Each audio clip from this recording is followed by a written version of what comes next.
সামনে কোরবানির ঈদ, কিন্তু আপনি জানেন তো ঠিক মতো কীভাবে কোরবানি দিতে হয়? গরু কেনার সময় কী কী দেখে কিনবেন আর কোরবানির মাংস কীভাবে বন্টন করবেন তা নিয়ে আজকের ভিডিওতে আমরা বিস্তারিত আলোচনা করব। প্রথমে আসি সবচেয়ে গুরুত্বপূর্ণ প্রশ্নে, কোরবানি কেন দিতে হয়? কোরবানি হলো ইসলামের একটি গুরুত্বপূর্ণ ইবাদত।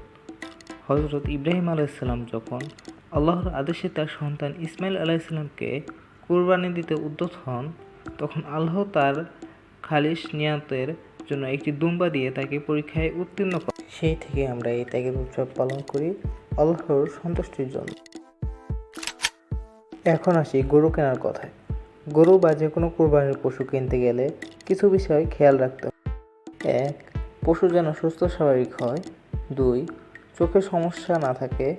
3. পা কাটা বা খুবই দুর্বল না হয়। 4.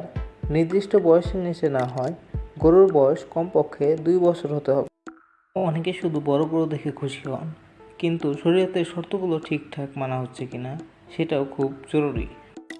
এখন আসি সবচেয়ে গুরুত্বপূর্ণ বিষয়ের উপরে, যেটির উপর নির্ভর করবে আপনার কোরবানি হবে কি হবে না। নিয়ত। কোরবানির সময় নিয়ত করতে হবে, এটা একমাত্র আল্লাহ তাআলার সন্তুষ্টির জন্য।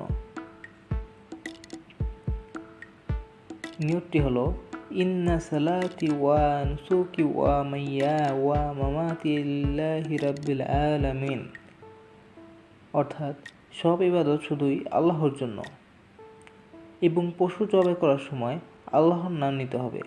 বিসমিল্লাহি আল্লাহু আকবার। কুরবানির মাংস বন্টনের নিয়ম।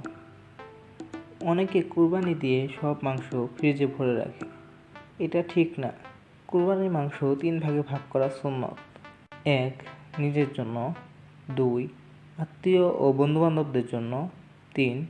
গরিব ও দুস্থদের জন্য।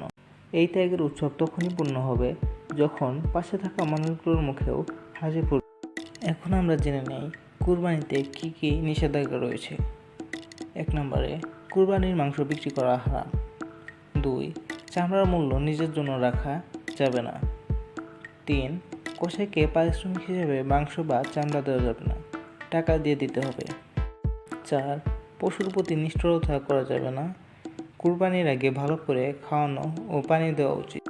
তাই এবারের কুরবানিতে আসো আমরা শিখে নিই সঠিক নিয়ম, বুঝে নিই ত্যাগের আসল শিক্ষা।